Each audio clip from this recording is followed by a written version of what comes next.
This episode of the All About Nothing podcast is sponsored by listeners like you and Big Media LLC, encouraging you to check your voter registration. In a world where every voice counts, ensuring your registration is accurate and up to date is the simplest, most effective way to guarantee your vote is heard. Don't leave your participation to chance. Take a moment today and verify your status and stay ready for the next election by visiting theallaboutnothing.com/voter. So, I've got this shirt from zjzdesigns.com. It's one of their Thanksgiving prints, and I wore it to family dinner last year. I got more compliments on that thing than any of the food that we brought. Seriously, their stuff is clever, it's comfy, and it's always a conversation starter. Whether you're into spooky Halloween teas, patriotic vibes, or you just want something original that doesn't look like it came from a big box store, check them out. ZJZ Designs. They've got new prints all the time, and I guarantee you'll find one that fits your vibe. Check out zjzdesigns.com. Welcome, everyone, to the All About Nothing podcast, kind of daily show. I am Barrett Gruber, host of the All About Nothing podcast. You can find my links across all of social media at Barrett Gruber.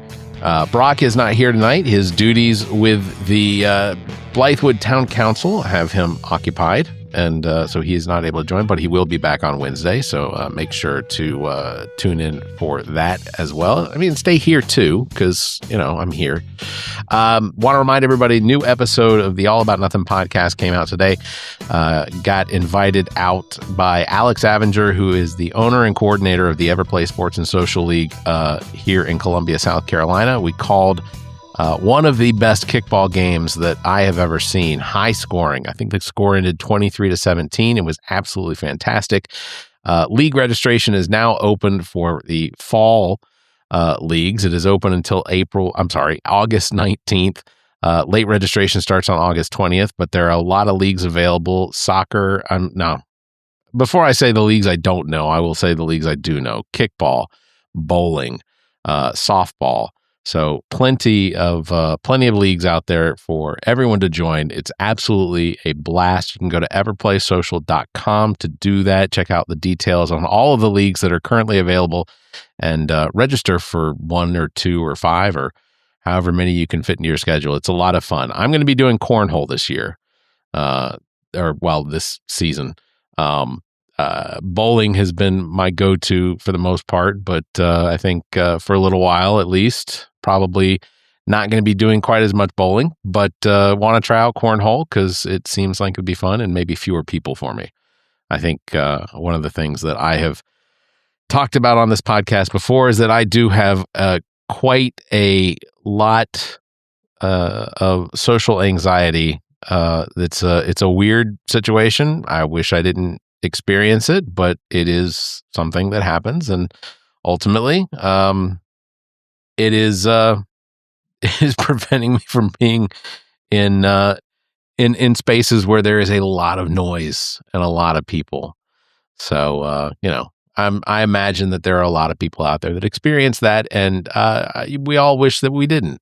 I know we do, but anyway, so cornhole this season is going to be my attempt to at least still participate in some of these social leagues. And Everplay is absolutely one of the most fantastic groups. The staff that Alex has, as far as umpires and officials and things like that, is outstanding. So check it out, everplaysocial.com. You can register for the upcoming fall season. Again, registration open through August the 19th. If you want to participate in this show, you can chat with us on YouTube or Twitch. You can find links at the top of our webpage, theallaboutnothing.com. Please follow and subscribe wherever it is you're hearing us. Let's get started. It feels like every time we come on here, it's usually not great news about what's going on in the world. We are still in active military conflict with Iran. We continue to go back and forth with these oil prices. I know oil prices are, again, beginning to spike. I think I saw that diesel fuel, which is also usually expensive, I'll acknowledge that. It's more expensive than the fuel that I purchase for my vehicle, but we have seen an increase here in Columbia, South Carolina, up over $5 a gallon for diesel. And that was a little bit of a shock. I didn't imagine driving to the gym yesterday morning that I would see $5 plus a gallon for diesel. And it is all in the context of it all is because of this conflict that we have with Iran. We still don't have any sort of idea what the administration here in the United States, President Trump and his administration, we don't know exactly what it is that their intent is with all of this conflict.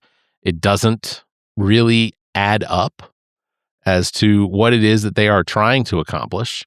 I know that one of the things that they said is that they don't, that they're trying to prevent Iran from being able to attain the ability to create nuclear weapons.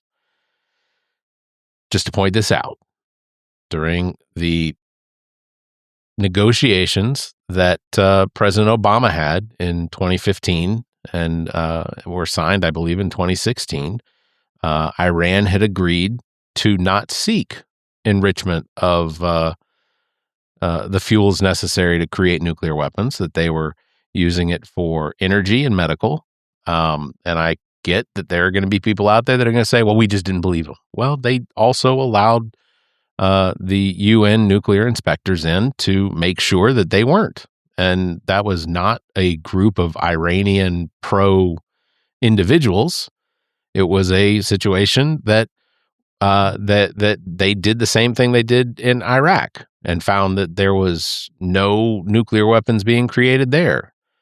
You know, it's a situation where when Donald Trump came into office and decided that he was going to tear up the deal made between the United States and Iran, that the intent was, well, I don't know what the intent was. I can tell you what I think it was, which was basically just to rile up his base. It was to rile up those diehard Trump supporters that felt as though the United States had somehow been harmed by this deal that Obama's administration had made with the Iranians. And yes, I get it. There was money involved. We did free up financial assets that were then provided back to the Iranians as part of the deal.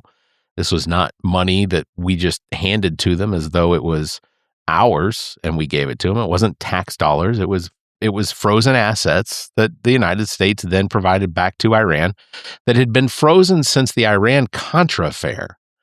Like, that had been frozen for nearly 50 years. But we haven't had a solution yet. The United States is continuing to have these military activities in Iran, and you can call it a war, you can call it whatever you want, but we do continue to have this engagement with the Iranians, and it has not proved to have any profitable, I guess, situation for us here in the United States or in Iran or in the rest of the world, really. I mean, we're seeing oil reserves being depleted around the world, except for China, maybe. But it's becoming more and more expensive around the world because of a decision that our commander-in-chief had decided to make and drug the rest of his administration into it. He doesn't like Iran. You know, he hates them. I don't know if maybe Tehran has never offered to have a Trump Tower built there, but maybe that's a solution. Get a Trump Tower built there. I know Benjamin Netanyahu was visiting the White House today. That does concern me, partially because I think that anything that Netanyahu puts into Trump's ear, Trump usually yields to whatever it is that Netanyahu wants. And I think that that's a dangerous game to play because Netanyahu benefits from the United States being involved in the war because it makes it seem legitimate for Iran to continue to be attacked by the Israelis. I'm not saying that Israel doesn't have a right to defend itself, but it is a situation where Netanyahu, who is potentially one day going to be brought up on charges, human war charges, whatever. I'm not sure exactly what the words specific to it are, but the possibility that Netanyahu might one day be brought up on some sort of war charges, or war crime charges, I guess would be the correct thing to say. It is entirely possible that may happen one day, and that Netanyahu could be found guilty and potentially do prison time. Not saying it's likely. I'm just saying that it is a possibility. He is profoundly unpopular, even in Israel. He is not experiencing the poll numbers that you think that would be expected of a population who he believes, or he has stated, is under constant threat from Islamic war powers, that Islamic and Arabic and or Arabian. This whole situation is one that is constant. I'll acknowledge it. I think that the state of Israel is under threat from countries around it that don't want it to exist. So they have the right to defend themselves. Iran, with as much damage as they have taken over the course of the last nearly 5.5 months, doesn't seem to be that threat. Although they do seem to be still launching drone attacks at Israeli bases and American bases, and even allied bases with the United States. It does still happen. And Iran, I'm not defending them, but they are defending themselves. I mean, there are foreign attackers that do seem to be making constant attacks against them. So again, I can't take away from, if it was the United States, we would be defending ourselves against that. And I think that part plays into some of the ideology. Are we fighting a war to defend ourselves or defend our future selves? Are those the two questions that have to be asked? Because Trump does these things, or at least calls for our military to do them, and those attacks result in attacks being made against our military.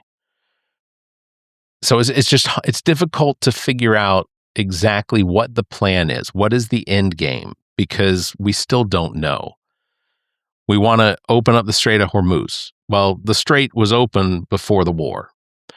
We wanted to prevent them from attaining the ability to create nuclear weapons. Well, we had that in 2016 and 2017 when the peace plan, or I guess the accord between the United States and Iran and several other Middle Eastern countries, like there was a agreement that Iran wouldn't create nuclear weapons. So we had that in place. So it makes you, if you're not cognitively disconnected from reality, it does make you ask the question. You have to ask it.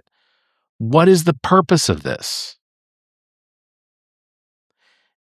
And ultimately, I keep coming back to, this is designed to be a distraction from what it is that's actually going on here in the United States. And here in the United States, the future doesn't look good for the Republican Party, because we have midterms coming up. And across the country, even in strong red Republican districts, we are seeing polling that indicates that the Republican Party is incredibly weak. Whether you believe the polls or not, they exist. You don't have to trust them if you don't want to, but they are indicating that there could be a very large blue wave that not only provides the Democrats with a win in the House, but it could potentially give them a narrow lead in the Senate. And a narrow lead in the Senate and a control of the House definitely bodes to the idea that Donald Trump is going to be under investigation from virtually every single committee in the House, that the likelihood of impeachment is probably there, the likelihood that this Senate and this House could potentially seek another impeachment. And Donald Trump will attain something that historically is likely never to be repeated ever again. And that's one president, 3 impeachments. And whether you're a Democrat or a Republican, whether you are MAGA or just consider yourself to be a conservative Republican, that looks bad. Donald Trump may go down in history as the first ever president, and likely the only president, to ever be impeached 3 times. Now, will he get convicted in the Senate? No, not likely. There is, unless it was absolutely indefutable evidence, I still don't think that there are Republicans that could look past their loyalty to the party and their loyalty to Donald Trump and be able to convict Donald Trump in an impeachment. I just do not see it likely happening. I know that for the Republicans, a lot of them are hoping that he is able to stick around at least until after January 20th of 2027, because that means for the Republican Party that Donald Trump not running again, which, if you've ever listened to this podcast, is absolutely one of the most absurd ideas. I mean, anyone can run for president, but to be sworn in, to actually win the election, there is criteria that you have to meet, and Donald Trump fails at several of those. Has he served 2 terms? Yes, that's a disqualifier. Has he, there are other things that should be disqualifiers that aren't, but, he can run. And I think ultimately what their argument's going to be is if he wins a 3rd term, if he wins an election in 2028, which I'm just going to say this again, I don't think he has that much time on this earth. I think that his expiration date has been extended a lot. I just don't see him viably being able to be healthy enough to go through. I don't think there's enough drugs in the world that they could pump him full to get him through another campaign season. I just don't think it's likely. But the reason that I bring up January 20th is because in order for Vance to advance to the presidency and then be able to run 2 more times, he has to take office after January 20th.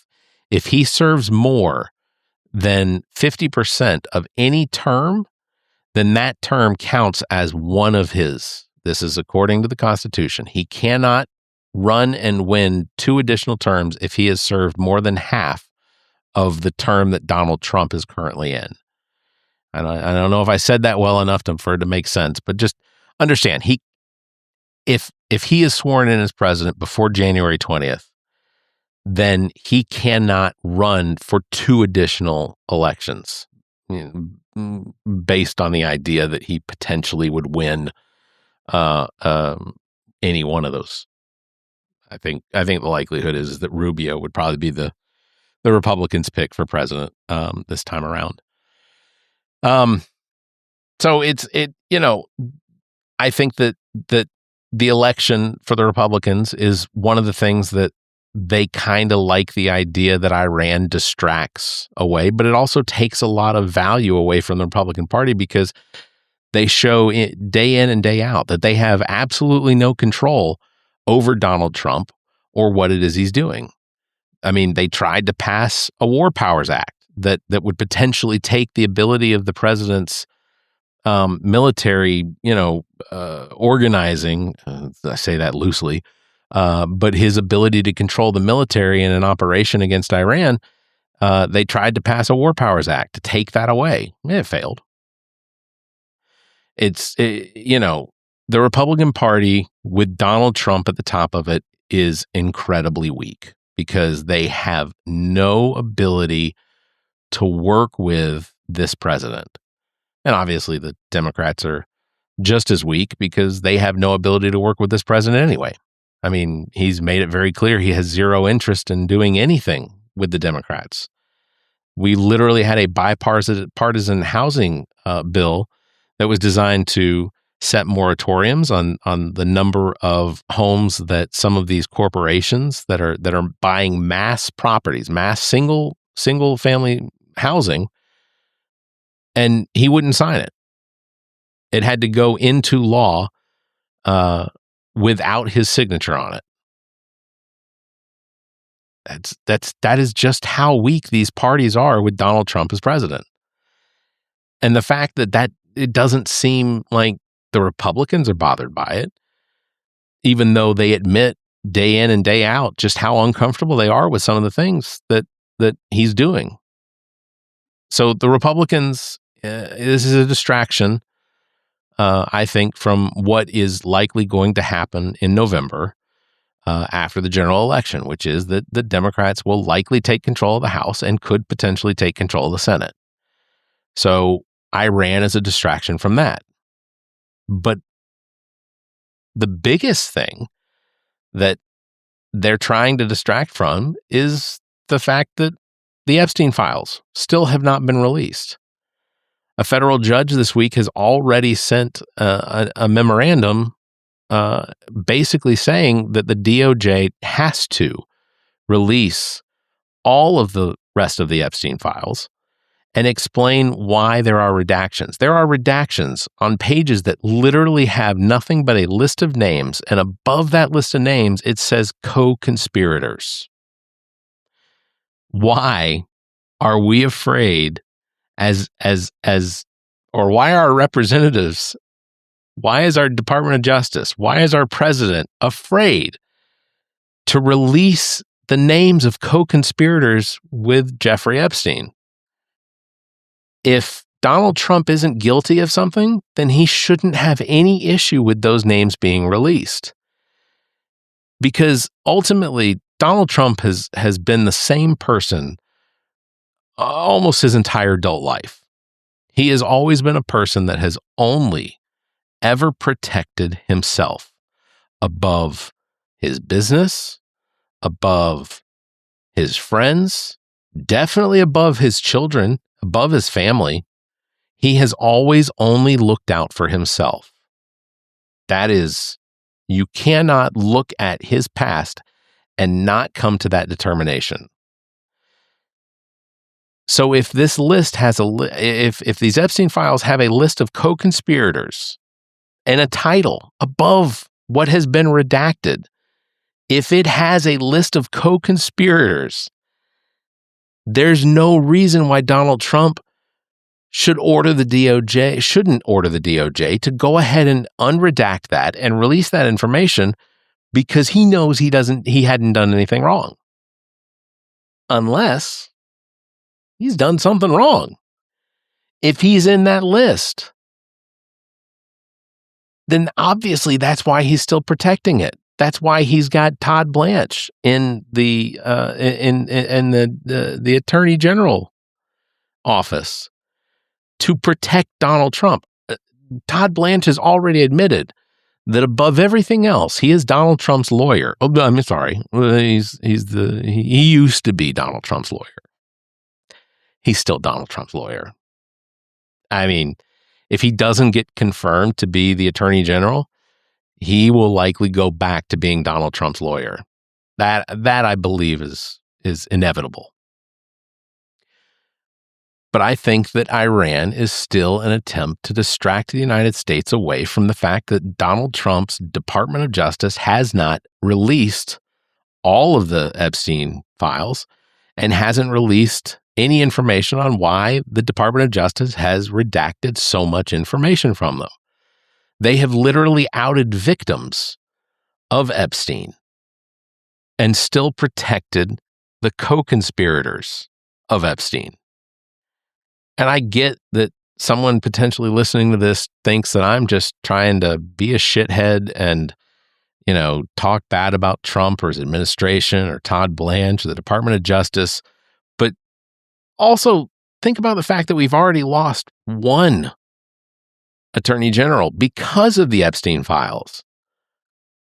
Pam Bondi was fired because of her handling of the Epstein files. And not because she gave out information, but because she so mishandled the cover-up of that information, that she was so terrible at her job of trying to cover up the Epstein files that she had to be let go. So these are the things that I absolutely believe that's why we're still fighting with Iran, is because they want to make sure that the attention stays away from things like Republicans losing an election coming up in November, and the Epstein files still are not being released. And when it comes to the Epstein files, regardless of what side of the aisle you're on, what Jeffrey Epstein and his friends, co-conspirators, cohorts, everyone attached to anything involved in what he and everyone around him did, they are monsters. These are monsters. Because anybody listening to this either has a mother, a sister, nieces, nephews, children, whether you have sons or daughters. It is entirely possible that if Jeffrey Epstein were still alive today and had this administration's Department of Justice been in charge of handling the actual trial, the likelihood is he would have gotten off or a pardon. And I say that because Donald Trump has pardoned some truly awful people in the last year and a half. And he's likely going to pardon more because it's beneficial to him. So just when you're watching the news, whether you're watching what you would consider to be left-wing liberal or right-wing conservative, whatever news you're watching, just understand that the underlying issue behind all of it, the reason that they're even reporting anything, is because Donald Trump and his administration are continuing to try and cover up the monsters that are still walking free in this country and around the world. And it's truly, absolutely disgusting. It's not my opinion. I think that's fact. Before I get done, again, I want to remind you, go check out the latest episode of the All About Nothing podcast. Again, Alex Avenger, Ami Bland, and I called yet another fantastic kickball game. This one probably is likely one of my favorites. We had a really good time doing it. I can tell you upcoming episodes of the All About Nothing podcast that we are released on Mondays. That next week's episode is with a local author here in South Carolina named Stephen Jacobs, who writes murder mystery books that are hyper local here to the Columbia, Lexington area. And it was I enjoyed sitting down with Stephen and talking about the writing and the process and things like that. And then I have a surprise recording that I am going to be doing this Thursday with someone that I never thought I would be approached by. So I don't want to say anything yet because it hasn't been recorded, but I will be. The plan is to record this episode. I'll give you just a little hint. It is with one of the current candidates for the Republican special primary coming up on August 11th. So that is all I'll say about that. All right. I am going to wrap it up. I'll just say this. Before I do, I don't know if Mitch McConnell is dead or alive. They released another photo today. I have seen plenty of people break the photo down into whether it's AI, whether it's not real, or whether it is real. I think I'll just say that it is difficult to control a conspiracy when you have more than two people involved. And as of right now, Mitch McConnell's entire staff, his entire Washington staff, is involved in whatever it is that's going on. Whatever it is, I think the only thing that is very likely is that He is not well. If he is dead, he's dead. But if he is alive, this is a man who is in serious, grave health concern. I mean, we're talking, the likelihood is that in June he suffered broken bones, potentially a concussion, a heart attack, stroke, tumors, hemorrhages from the fall. This is a man who has had a history of polio in his much earlier years. In his childhood, he battled polio. This is not a man that the likelihood that he is recovering the way that his office is seeming to want to let us believe is unlikely. The photo that was released today is very similar to the photo that he released, that his office released a couple weeks ago, where his wife is sitting near him, behind him, sort of in this recovery unit. And the one released today is very similar, different shirts, a little bit different pose, but it is, it to me, it just doesn't feel natural. And the fact that the photo doesn't look natural doesn't mean I don't think it's not real, but I think that it just doesn't look natural. It doesn't look like Mitch McConnell is well. He may be smiling, but how many photos did they have to take where he was able to push out that smile? And we only got one. If they want us to believe that Mitch McConnell is healthy and well and recovering, do a video. Have Mitch McConnell speak. You're taking pictures of him already? Just put out a video. That's all you got to do. Put out a video. All right, that's going to wrap it up for this episode. Big thanks to everybody for watching. Thank you for listening. Don't forget, you can follow me across all of social media at Barrett Gruber. Thanks for liking and hitting that bell. If you can, give us a 5-star review, leave a comment. Until next time, you all stay safe, be kind, and keep your hands to yourself. The preceding podcast is solely owned by the host or hosts and is distributed by Big Media, LLC. Copyright 2026. Well, you've made it to the end. You survived the rambling, the tangents, and whatever nonsense we just subjected your ears to. Congratulations. Now that your brain is sufficiently scrambled, how about doing something productive for democracy? Before you go off to forget everything you just heard, do yourself a favor and double-check that your voter registration is actually legit at theallaboutnothing.com/voter. It's about the only way to make sure your vote counts, even if your taste in podcast is questionable.